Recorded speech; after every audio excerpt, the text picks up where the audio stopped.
از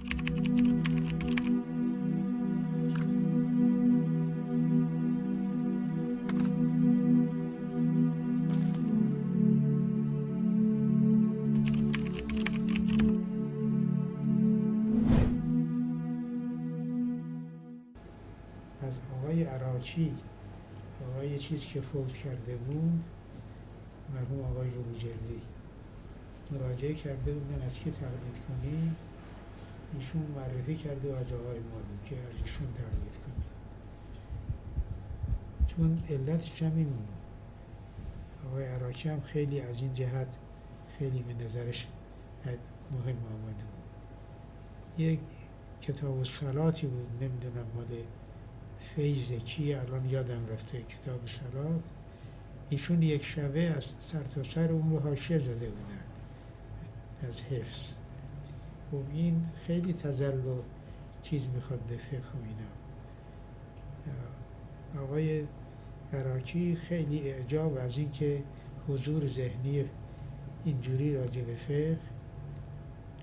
یک کسی دیگه از آقای عراقی نقل کرد، میگفته 6 جلد جواهر رو، اون وقت جواهرها 6 جلد، جلدهای چیز، تمام 6 جلد جواهر ایشون حاضره.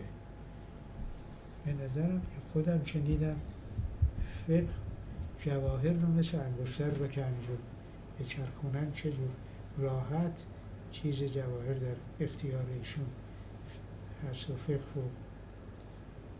ابوالزوجه ما میگفت من یه مطلبی از آقای عراقی پرسیدم، آقای عراقی جوابی داد، گفتم از آقای زنجانی پرسیدم، جوری دیگه جواب داد. گفت نه ایشون فقیه هست و برگشت از حرف خودش، گفت نه همون که ایشون جواب داده اونه. اتفاقا ما حق را با آقای عراقی میدونستیم در اون مسئله، ولی آقای عراقی خودش ابوالزوجه میگفت برگشت از حرف خودش، گفتم نظریشون اینجوری دیگه.